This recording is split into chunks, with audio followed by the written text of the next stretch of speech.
We all belong outside. We're drawn to nature, whether it's the recorded sounds of the ocean we doze off to, or the succulents that adorn our homes. Nature makes all of our lives, well, better. Despite all this, we often go about our busy lives removed from it. But the outdoors is closer than we realize. With AllTrails, you can discover trails nearby and explore confidently. With offline maps and on-trail navigation, download the free app today and make the most of your summer with AllTrails. We acknowledge the traditional owners of country throughout Australia and recognise their continuing connection to land, waters and culture. We pay our respects to their elders past, present and emerging. Hello there and welcome back to another episode of This Song Is Yours. I'm your host Simon Fink, and today we've got a real treat for you. The remarkable indie rock icons Grouplove are in the house and on this very podcast. Hannah and Christian, two of the brilliant minds behind Grouplove, join us today to chat about the deluxe version of their 6th studio record, I Want It All Right Now. With an array of additional tracks to tantalise our eardrums, we're eager to dive into the creative depths of this musical masterpiece. In our conversation today, we're exploring the origins of these extra songs and how they seamlessly intertwine with the album's original sonic tapestry. From the initial spark of inspiration to the final flourish of production, we'll uncover the fascinating journey behind some of these tracks. That is not all. We're also going to delve into the personal songwriting journeys of Hannah and Christian. From Christian's serendipitous encounter with legendary producer Steve Albini to Hannah's journey from other art forms into lyric writing and music making, we're going to learn how these two got their start. We'll also chat about the band's collaboration with the immensely talented Jake Clements and how they became good mates. And speaking of collaborations, we're going to wrap up our chat today by manifesting an epic Australian tour featuring Grouplove, Chappell Roan and The Last Dinner Party. Now, before we kick off today's conversation, I want to extend a heartfelt thank you to Jerry, Katie and Kevin for their invaluable assistance in bringing this episode to life. Make sure you follow Grouplove on all of their socials and catch them on their North American tour throughout this year. Details on where you can stream the record, buy tickets, and maybe follow our socials as well can all be found within today's show notes. So let's get into it. Here is our conversation with Hannah and Christian from Grouplove.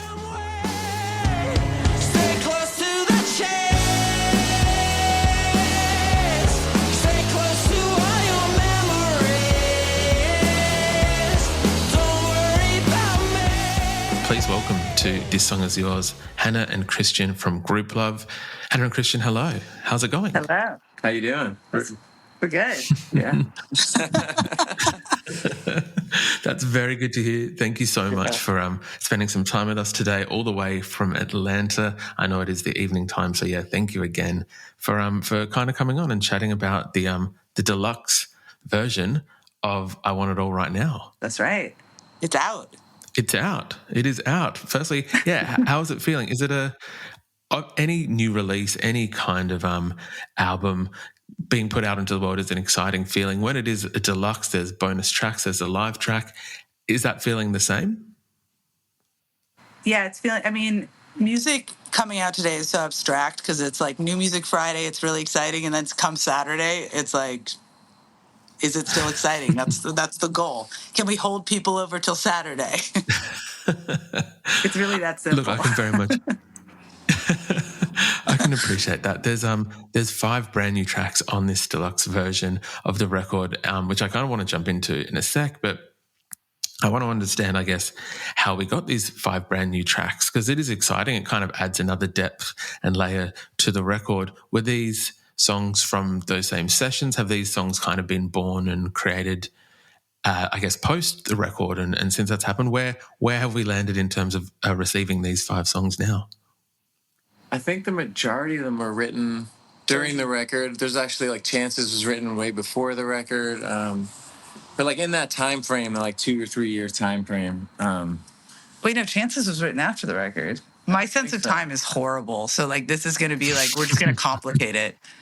To make it simple, we recorded most of these with John Congleton while we were making the album. And then, we are like kind of obsessed with an album order. And these are songs that just got, I don't know, like they just didn't make the album. That's like, it was a weird thing. We were like, we loved them, but they didn't fit the arc that we were putting together at the time. And here they are. And that's really like, Can You Feel My Love? What Christian wrote separately from that. But besides that, they were all pretty much done during the album. Yeah. I wish we could make it more cool than that. They were just like, Not at they were all. like just, they were just songs we put away, and we, you know, there's just something like, we aren't that precious. Once you've held on to something long enough, you're like, why are we being so precious with this? Let's put it out. Like, you know, music comes and goes so fast these days. It really feels good to put out as much music as we can. Yeah.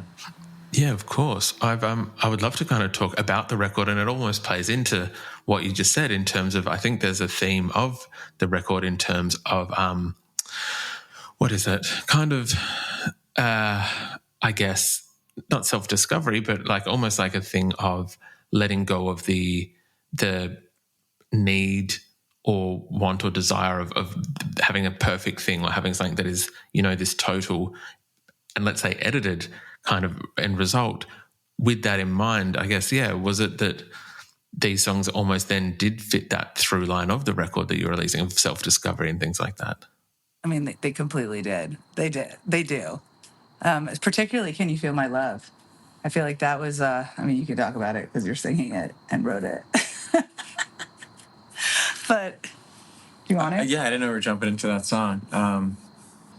Just like how it goes with the rest of the album. Yeah, it's like this search for perfection that doesn't exist. And like we basically kill ourselves trying to find that perfection that doesn't really exist. And when I often find myself doing that, I like lose my mind. I have panic attacks and I have anxiety and I think I'm going crazy. So it's nice to kind of channel that feeling into something positive. And like a beautiful question I think we should all ask ourselves Is.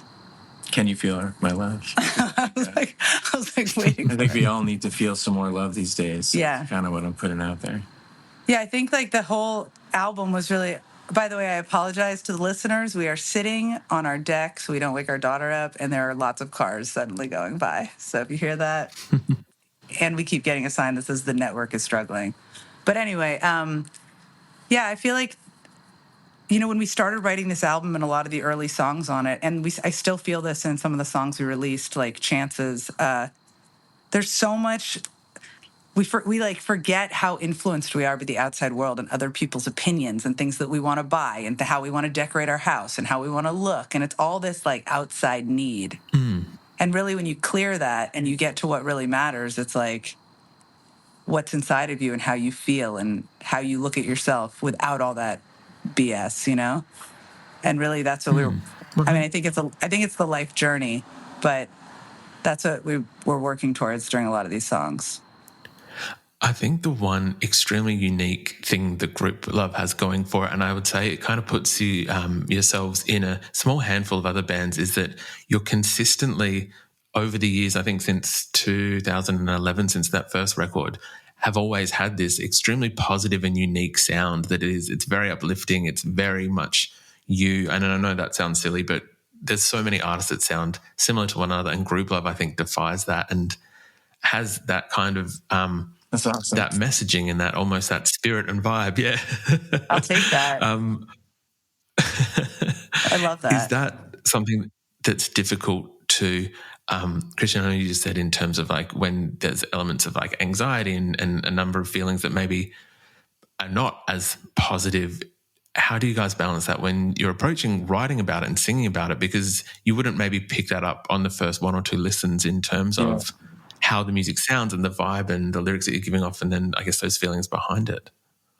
Yeah, I think when we naturally just get together as a group, this is just the sound that like the overall vibe that just happens subconsciously as like five people sharing their souls together in the room, and it just comes out that way for whatever reason. And even if, like you're saying, it's a really sad song or dealing with some, you know, kind of heavy subject, it still kind of lifts itself in this joyous kind of celebration of pain, I guess you could say, that we all collectively share always.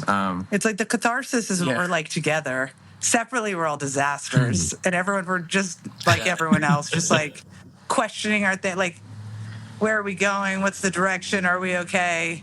You know what I mean? We're getting older. Is that okay?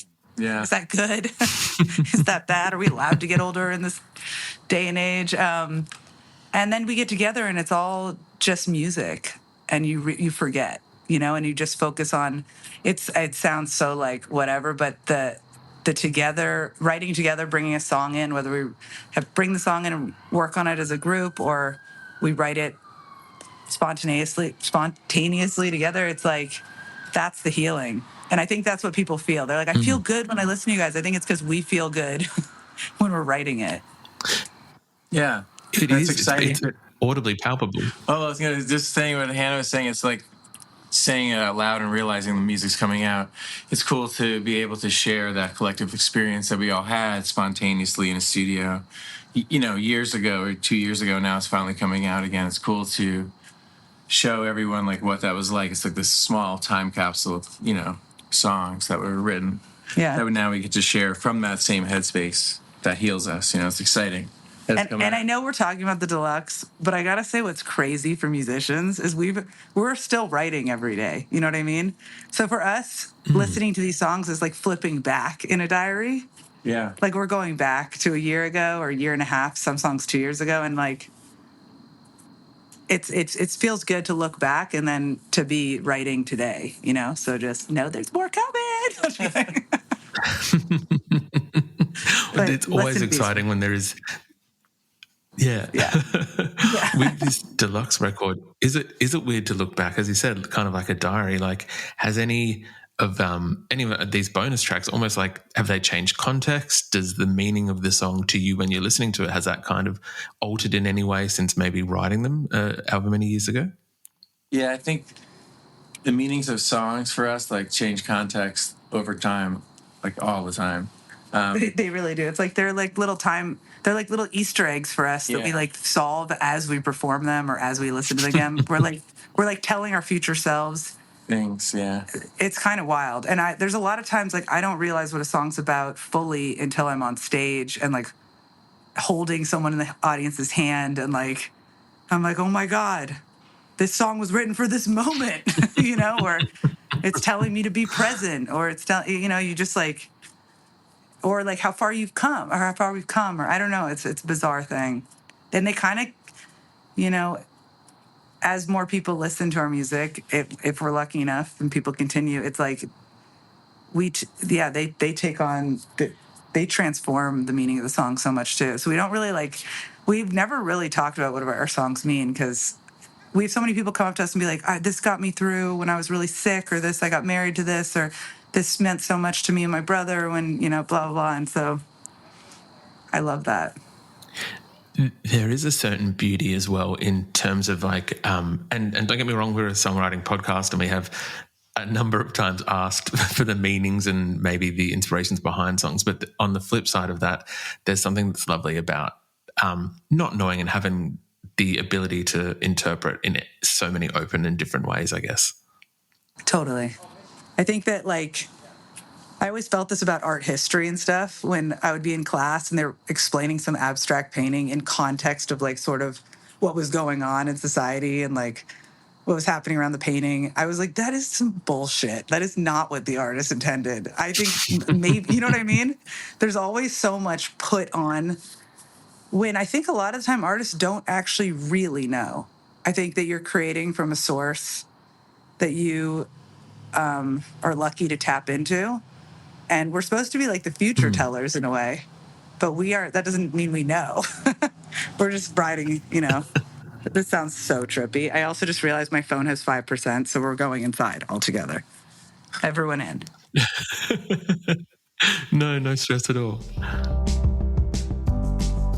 I was wondering whether we might be able to talk about someone who appears on the record. I don't think there's many kind of guest spots or guest artists on Grouplove records, but there is a gentleman that joins you on the last track of the deluxe version, Jake Clements, the incredible saxophonist from the E Street Band and son of Clarence Clemens, the OG.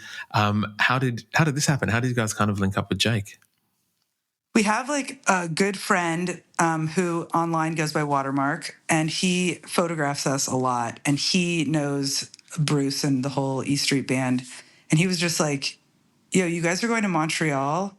You have to link up with my friend Jake Clemens. You would love each other. And when we met him, I mean, this happens very seldom in life, but it was like meeting someone we'd known forever. Like there was a comfort there, both musically playing with him and just hanging out. And we just, we skipped all the small talk and just were talking about some pretty heavy, beautiful things. And so he played with us in Montreal, and then he was like, why don't I come play the MSG show in shows? Yeah, 2 shows. So yeah, both nights in New York. And we were like, yes, please. I mean, he's just a legend, and he's just beautiful. He's just a beautiful person. So it kind of was such a special thing that, yeah, we decided to put it out live. Like, when else does Jake Clemens just play saxophone on one of your songs? Mm-hmm. Which is a very, very fair thought process, and I'm glad that you have shared that, because it's kind of a gorgeous. It almost like bookends the album really nicely in terms of all being at the start of the record and then the live version with Jake at the end. It's a nice kind of like packaging of the songs. Thank you. We did that on purpose. Glad you appreciate that. Look, sometimes it's the really little intricate things that are not just songwriting. It's the packaging. It's the artwork as well. Hannah, did you repaint this artwork as well? Yeah. I mean, I'm like... Close the door. Okay.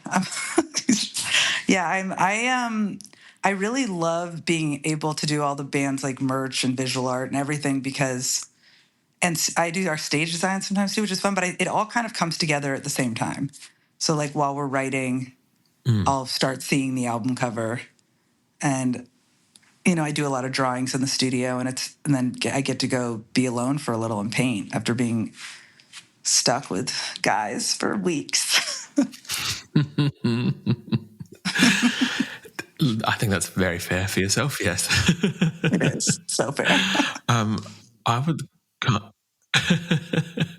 with, I guess, with this kind of album, and I guess the band being such a creative collective almost, I don't want to say it's just songwriters, because as you've discussed, like there's elements that extend past that, the artwork, the stage design.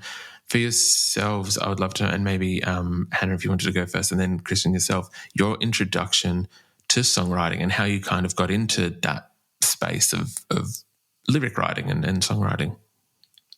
Well, if Christian ever comes back to the room, we're talking about how we got into songwriting and lyric writing. And I'm going to start, clearly. But I actually didn't get into it till I met Christian. Christian was in another band called Alok.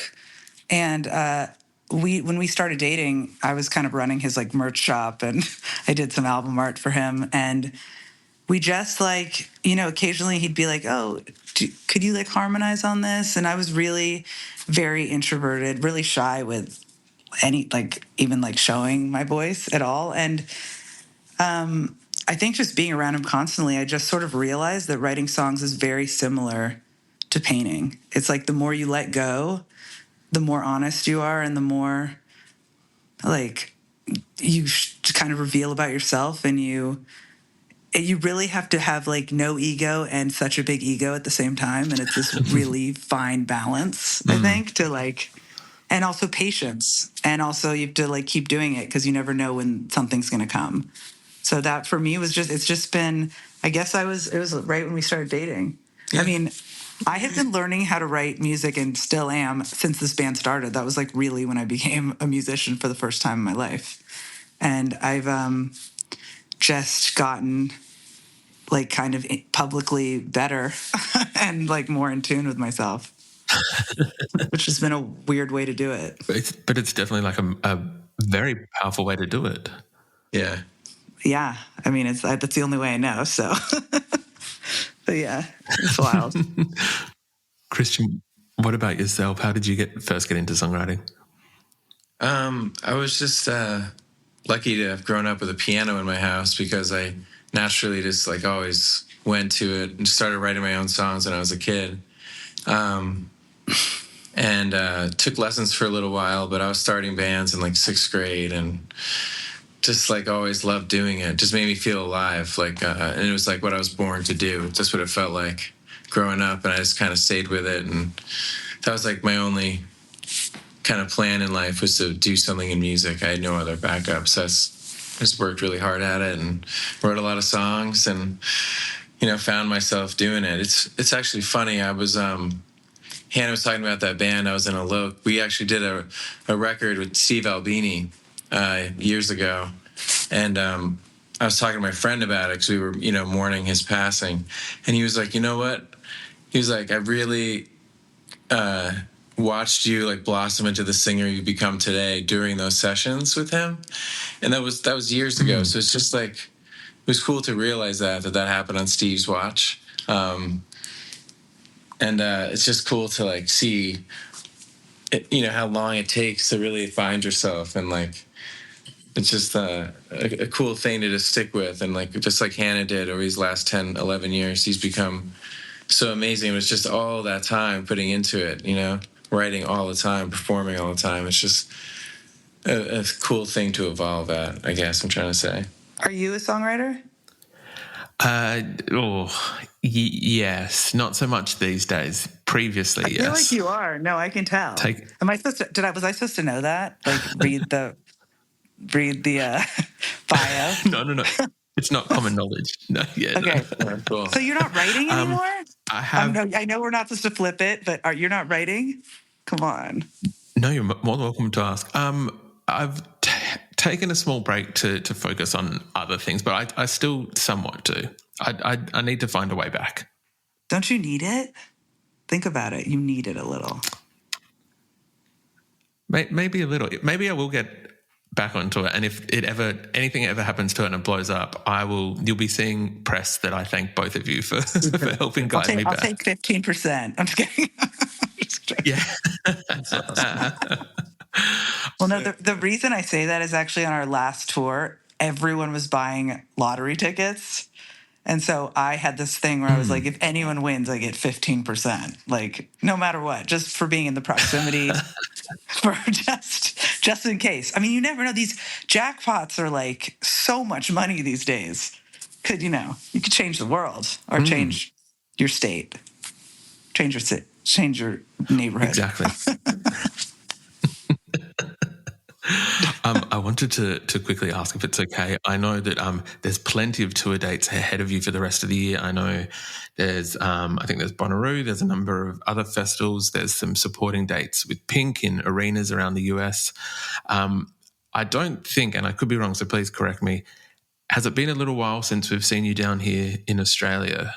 It's been so long, and way too long. Australia's our absolute favorite place to play. Like, for so many reasons, but the first thing I can remember about our first trip there is that people knew every song, not just one song, not just the song on the radio, but every song. And I was talking to people about it, and they're like, yeah. I mean, is Triple J still a thing? They were like, Triple J plays your whole album. And I was like, that's so cool. I mean, that's just really not American, the way we do it over here, which is unfortunate. But we just push singles over here. And the rest of the album sort of falls to the wayside. And I think it's just a beautiful thing. And also it's just beautiful and fun as hell over there. Yeah. Not to kind of... How do you get us back? Please come back. That's what I was going to ask. Let's try and we'll manifest it in this conversation. Let's please bring Grouplove back to Australia. So all we need are the plane tickets covered. That's really it. It's the plane tickets. It's just like... It's expensive to get there, but once you're there, it's just, it's so good. Look, we're going to, again, we'll manifest, put it out into the universe, trying to bring you back soon in support of this record, and so that we can kind of catch up and see you guys in a live setting again. That would be fantastic. Oh, we've gotten so much better. You guys got to see us. We're better. Please. I'll start it myself. I'll put in some cash myself, and we'll get those plane tickets sorted. We'll post this. Everyone will chip in. We'll get it. Okay. We're a 7-piece now, so be ready. Okay, that's cool. Thank you. I appreciate that. Budgeting helps. Yeah. I have to work out. Okay. Lastly, we usually ask, I guess, what they're currently listening to. Is there anything for both of you, respectively, that you're currently got on high rotation? We have 2 bands on high rotation right now, and I feel like everyone and their mother is listening to them, which is weird. Normally we drop some like abstract thing that no one's heard of, but I don't care. We are listening to The Last Dinner Party and Chappell Roan. Chef kiss to both of those. Absolute Right? chef kiss to both. Fantastic records. Yeah. Yeah, incredible. And just so much life in them. I was just relieved to see women just giving it with so much life and so much attitude and so much style. And I think our power's going out, by the way. Both artists completely. I think another thing, well, when was it? Coachella recently in the live stream, both artists appearing to really have fun as well. There's an element of they're just letting go when they're doing it. And it looks so like similar to Grouplove, I think, kind of what we touched on before, the fact that it's so honest in yourself that it exudes, it's palpable. So, fantastic choices. Oh, thank you. That would be a sick tour. Chappell Roan, Last Dinner Party, and Grouplove. That would be like, I would go to that. Maybe that's what we bring to Australia. Maybe that's what we manifest into. That's a great. Let's that do would be that. Incredible. Let's do that. Okay, I'm ready. Hannah and Christian, thank you so much for coming onto the podcast. I do appreciate it. And congratulations on the deluxe version of I Want It All Right Now. It's out right now, and we'll make sure it's in the podcast show notes for everyone. But yes, thank you again for your time. Thanks you so much. This was awesome. Yeah.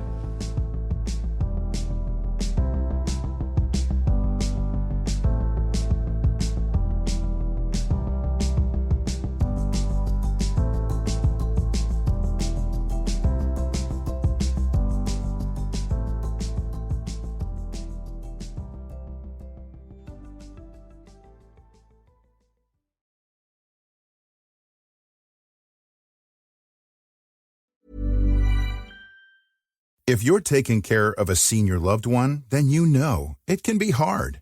Remember, it's okay to ask for help. There's a reason why 29 million families have turned to Care.com. Experienced senior caregivers can help with everything from meal prep to taking your loved one to doctor's appointments. And every caregiver you hire is background checked. So important for peace of mind. Find full-time, part-time, or even occasional help that fits your family's schedule and budget.